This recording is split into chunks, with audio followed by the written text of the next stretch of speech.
9.3. Cultiver des bleuets. La culture des bleuets, un peu comme la culture des framboises, c'est relativement simple. L'enjeu qu'on avait avec la culture des framboises, je l'ai précisé tantôt, c'était de contenir le système racinaire.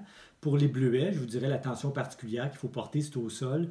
Le bleuet aime les sols très riches en matière organique, riches idéalement avec on va mettre beaucoup de mousse de tourbe, et les bleuets aiment les sols très acides. Donc une fois qu'on va avoir bien préparé le sol, pour le reste, c'est une culture qui est relativement simple. Donc, pour le sol, le bleuet va préférer un sol bien drainé, un sol à texture légère, donc plutôt sableux, bien drainé et riche en matière organique. Le pH 4,5 à 5, donc c'est un sol très acide. Je rappelle, dans les légumes, il y avait un seul légume qui exigeait un sol acide, c'était les pommes de terre. Dans les fruits, le seul fruit qui demande un sol acide, c'est le bleuet. Donc, pH 4,5 à 5. Amendement et fertilisation, beaucoup de tourbe de sphène au moment de la plantation, je vais y revenir plus tard, et un engrais, encore une fois, plus riche en potassium, 1,2,2, 1,2,3. Le bleuet est relativement peu exigeant en éléments nutritifs, pour ne pas dire très peu gourmand. Pour les généralités, le bleuet est auto-fertile, donc avec un seul bleuet, on va quand même avoir une très bonne production de fruits. Cependant, même si c'est une plante qui est auto-fertile, si on met plus d'une variété dans le même environnement, la pollinisation va être encore meilleure et la production de fruits va être encore meilleure. Donc, on n'est pas obligé d'avoir deux variétés différentes de bleuets. Comme j'ai dit, je le répète, c'est une plante qui est auto-fertile, mais si on met deux variétés, les résultats vont être encore mieux. Donc, auto-fertile, mais plus productif avec deux variétés différentes. Il existe deux types de bleuets. Donc, on a parlé dans les fraises et les framboises des plantes standards et remontantes. Pour les bleuets, ce n'est pas ça du tout. C'est plus dans l'ampleur du plant et dans la grosseur des fruits. Donc, il y a ce qu'on appelle les bleuets nains ou les bleuets sauvages, ceux qu'on retrouve entre autres au lac Saint-Jean ou sur la Côte-Nord. Et il y a aussi le bleuet en corymbe qu'on appelle le bleuet géant. Le bleuet en corymbe, non seulement le plant est plus gros, mais les bleuets aussi sont plus gros. Donc, je commence avec le bleuet en corymbe, qu'on appelle aussi le bleuet géant, hauteur à maturité de 1 à 1,5 m. Donc, c'est quand même relativement grand. C'est pratiquement un petit peu plus de 4 pieds, presque 5 pieds même à la limite. Et zone 4 en général. Donc, c'est une plante qui est relativement résistante. Le bleuet nain est beaucoup plus petit, à peu près à 30 cm de hauteur, et il est plus rustique puisqu'il est zoné 3 en général.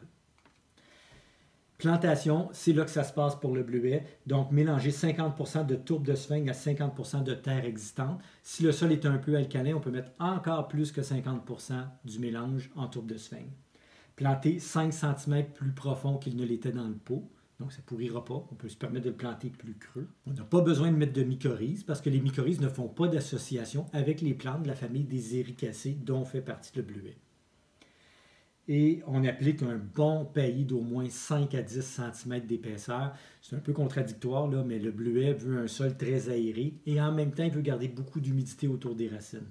Donc, en mettant un paillis, ça nous permet d'avoir, sans influencer l'aération du sol, d'avoir quand même une bonne humidité, une humidité très stable au niveau du système racinaire.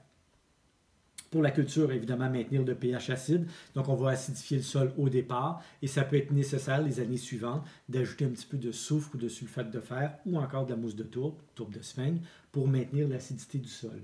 On élimine les fleurs l'année de la plantation pour la même raison que pour les fraises et les framboises, donc pour améliorer la production les années suivantes. Les bleuets en corymbe sont les plus cultivés. Tu vas aller dans les centres de jardin. Le bleuet en corymbe est très facile à trouver. Le bleuet nain, c'est moins évident. Ils atteignent leur pleine production autour de l'âge de 8 ans et produisent pendant à peu près une trentaine d'années. Donc, ça vaut la peine de bien préparer le sol parce que les bleuets sont là pour longtemps. Pour la taille, on taille les bleuets tôt au printemps. Donc, selon qu'on ait des bleuets en corymbe ou des bleuets nains, la technique est légèrement différente. Pour le bleuet en corymbe, chaque année, on taille les rameaux morts, brisés, endommagés ou malades. On taille les tiges fragiles, chétives, qui poussent près du sol, et on peut enlever quelques vieilles tiges, généralement 2 à 3 vieilles tiges. Alors que pour le bleuet nain, la taille est un petit peu plus drastique. On taille au niveau du sol le plant à tous les 2-3 ans après la production.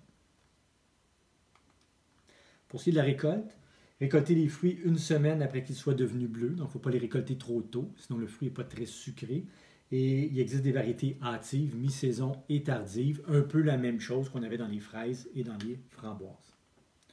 Donc, Donc, pour ce qui est des insectes, les bleuets en général ne sont pas très susceptibles aux insectes et maladies. Il y a un petit peu de mouche du bleuet, mais ce n'est pas très présent au Québec. Je pense que les problématiques sont plus au Nouveau-Brunswick. Donc, mouche qui pond ses œufs dans les fruits qui mûrissent. Les larves endommagent le fruit, donc un peu comme la mouche des cerises. Mais comme je disais tantôt, la mouche du bleuet n'est pas très présente au moment où on se parle au Québec. Pour la prévention, désherbage, donc garder la bleuetière bien propre et ne pas laisser de fruits au sol. Et moyen de lutte, bien on taille. Le puceron, même chose qu'on a vu pour les pommiers, donc les mêmes moyens préventifs, même moyens de lutte. Et pour les autres ravageurs du bleuet, les principaux, à part les enfants, c'est les oiseaux.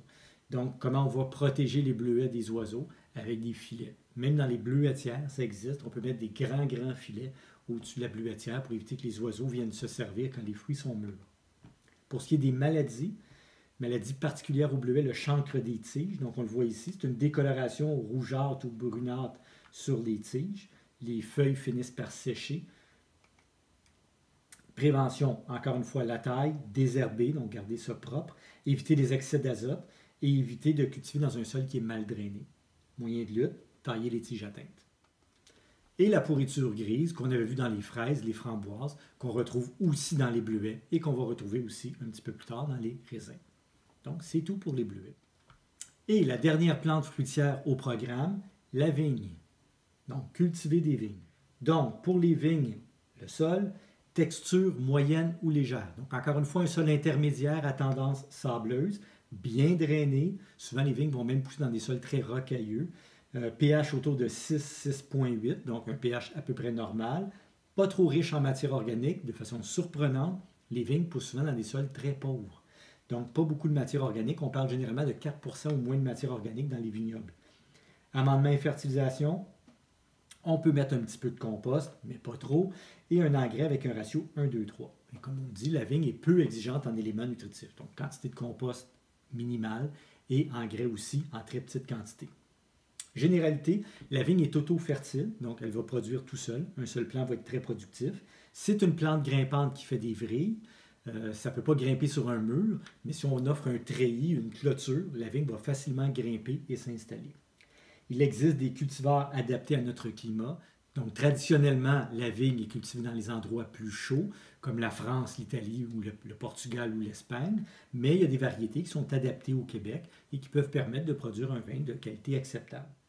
Et peut être cultivé sans utiliser des techniques de taille complexes. Donc, les gens qui cultivent la vigne dans des vignobles vont utiliser des techniques de taille très spécifiques, puis je vous dirais même qui varient selon les régions, alors que quand on la cultive dans notre cour, si on veut la cultiver sans trop d'artifice, on peut y aller avec des techniques relativement simples qu'on va voir dans 2 minutes.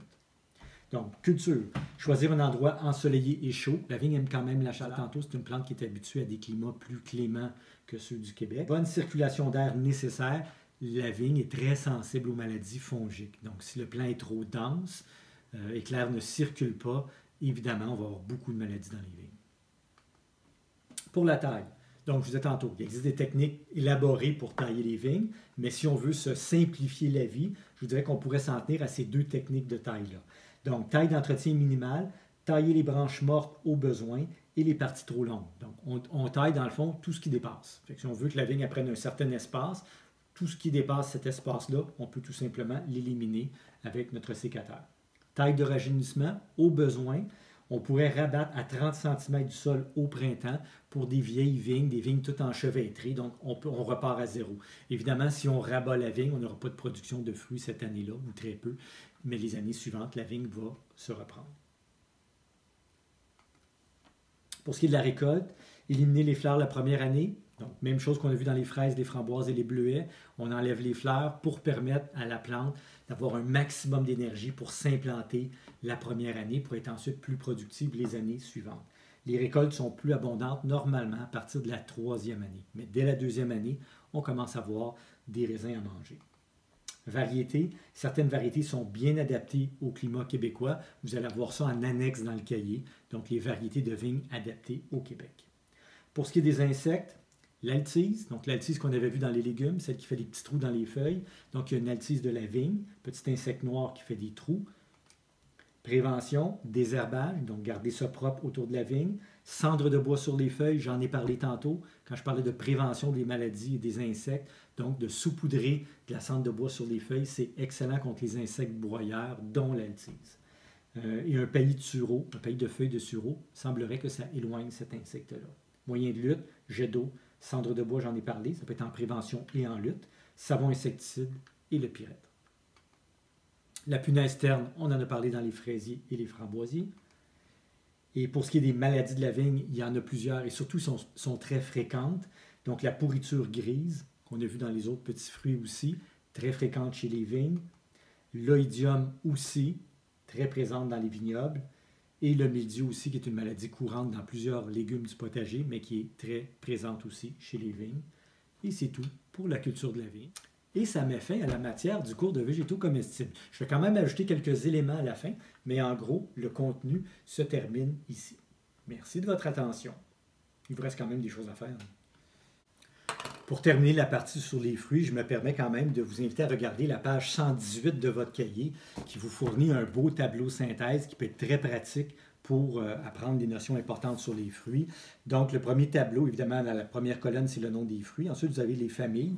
Les plantes fruitières qu'on a vues, autant les arbres fruitiers que les petits fruits, font tous partie de la famille des rosacées, sauf les bleuets qui sont des éricacées et les vignes qui sont des vitacées. Mais tous les autres, pommes, poires, prunes, cerises, fraises, framboises, ça fait tous partie de la famille des rosacées. Ensuite, vous avez le sol. Donc, pour le pH, toutes les plantes fruitières qu'on a vues, arbres fruitiers et petits fruits, poussent dans des sols à pH normal, sauf les bleuets qui exigent un sol acide. Ensuite, vous avez pollinisation. Donc, pour les arbres fruitiers, ils sont tous auto-stériles, sauf le cerisier acide. Et dans les petits fruits, fraises, framboises, bleuets et raisins, c'est tous des plantes auto-fertiles. Donc, arbres fruitiers auto-stériles, petits fruits auto-fertiles. La seule exception, c'est les cerisiers acides qui sont auto-fertiles. Pour les besoins en lumière, toutes les plantes fruitières exigent plein soleil. Dans certains endroits, on va vous indiquer que c'est aussi mi-ombre, entre autres pour les pommiers, mais je vous dirais de façon générale, on peut s'entendre pour plein soleil pour toutes les plantes fruitières, sauf les framboisiers qui poussent aussi à la mi-ombre. Donc, plein soleil, sauf framboisiers. Et pour ce qui est des besoins en eau et en éléments nutritifs, je l'ai déjà précisé, mais toutes les plantes fruitières ont des besoins normaux, sauf les pommes et les fraises. Donc, pommes et fraises exigeantes en éléments nutritifs. Les autres plantes fruitières, besoins normaux. Pour la dernière colonne, toutes les plantes fruitières ont besoin d'être taillées. Et pour le tutorage, ils ont tous besoin de tutorage, sauf les fraises et les bleuets. Ce qui termine la matière du cours de végétaux comestibles. Merci d'avoir été présent.